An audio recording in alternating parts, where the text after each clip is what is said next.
We've known for some time that COVID-19 is a mainly airborne disease, that it doesn't transmit particularly readily across surfaces. In fact, the US CDC, that's their Centre for Disease Control, says that only 1 in 10,000 is the chance of picking up COVID from an infected surface. So even if a surface has COVID on, your chance of picking that disease up from that surface is 1 in 10,000. That's according to Dr. Fauci and the CDC in the United States. Why then has this government, and actually quite a few governments around the world, obsessed about hand washing and surface wiping? I was in a bar the other day where before they let us sit in one of the cubicles, they actually wiped down the walls. The walls, as if we're going to be licking them, and then that 1 in 10,000 chance would get us infected with COVID-19. We've known for a long time that this is an airborne disease, that ventilation is the main way we can combat it.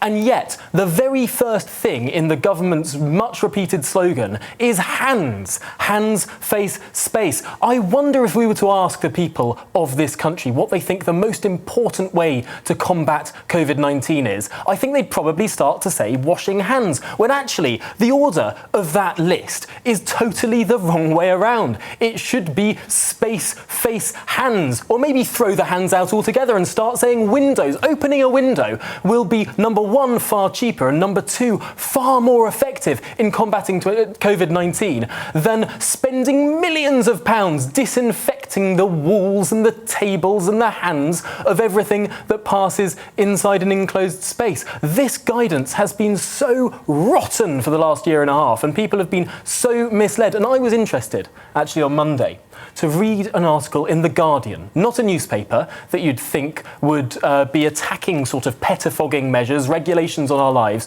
but this was a really interesting article by a woman called Sirin Kale that was talking about what we call COVID theatre. The pretense of safety, the wiping down of this sofa, for example, before I were to sit on it, as if that would make me any more safe. Well, business after business in this country is engaging in COVID theatre. And do you know what? It's creating a false sense of security and making people ignore the actual useful things, like opening windows. There was a video circulating on Twitter just a couple of weeks ago of Boris Johnson visiting a vaccine centre and wiping down his chair before he sat down in it, as if that would change a single thing about his risk or the risk of anyone around him. We need to ditch this COVID theatre. It's a nonsense. It's making people less safe and impeding people's lives. It's costing business, and it is a nonsense. So sorry for the rant, everyone, but this is something that absolutely gets my goat. And the fact that the government, a year and a half into this pandemic, has not yet acknowledged or got across the fact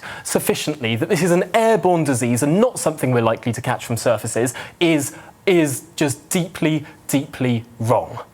Well, why don't you tell us what you really think? You'd make an excellent filibusterer. I'll give you that. I'll give you that. That was all on the fly. I'm really impressed, Tom. Thank you for that. I mean, no worries. I mean, it's something that does genuinely get me so angry. Aren't you the same guy who wants us to carry on wearing masks? No.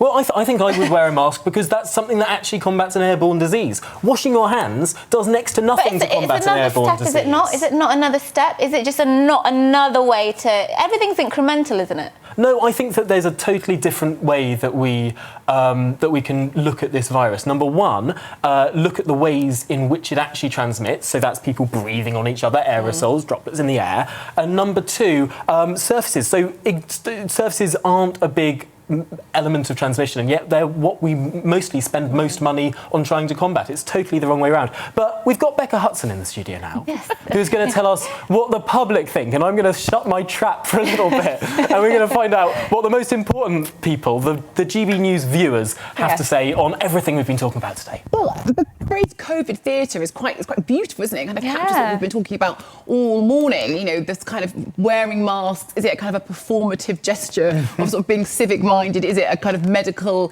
necessity, or is it just a new playground for the culture wars? I think kind of you could argue all three. I'm not convinced the way people wear masks is necessarily safe. I'm not saying masks in and of themselves, but I think a lot of people reuse disposable face masks for days on end.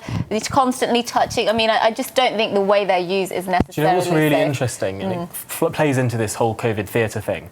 There have been some studies in looking at hospitality settings that use these face shields, these ridiculous things that you put on your head, and there's a shield of in front of you, and comparing actually the outbreaks in those places to the ones that use masks. And guess what? The shields are basically useless, because if air can flow around, that's what I always think. then exactly. And half of them are like, perpendicular. Yeah. I don't know if that's the right word. And it's but all they're not giving actually the covering the impression mouth. of safety Yes. and doing absolutely nothing. Do you think there's an argument though for the impression of safety, just to kind of remind us that we're in the middle of a pandemic, and to kind of it's just a sort of a flag that things aren't normal, and that we do need to kind of To make us submissive, you mean? no, not to make it submissive, to just as a reminder that Can't we have a reminder that would actually work, like opening a window? And of course, this term, COVID theatre, comes from the security theatre that we started to see after 9/11. Actually, the guy that invented this term is a guy called Bruce Schneier, and he talked about the banning of cigarette lighters and tiny little scissors on planes. Obviously, no one's going to hijack a plane with a tiny little pair of scissors, but it makes people feel safer, and it was about confidence in flying. Yeah. And I think that we're really engaging in the same thing with COVID, but it's costing families, it's costing businesses, and it's costing the economy. You're right. I mean, this is the thing. The pressure it puts on small businesses is ridiculous. But this idea of kind of giving people confidence to come back into the public sphere, come back into normal life, there is an argument for that, isn't there? Because we obviously all very excited about Freedom Day, but there are lots of people who will be anxious about. To be fair, losing Tom, I control. mean, would you want to go to a restaurant and sit down and not see it being wiped down from? I don't know if the person's been sneezing all over it. Surely there's. I don't want to see it be absolutely scraped with an inch of its life with bleach and sort of scourers, and this is sort of how it feels to me right now in so many industrial places. levels of But also cleaning. wiping the walls. I mean, what on earth? That's Yeah. bars. What on earth? I don't know That is what very bars you're in. Yeah, that is very excessive.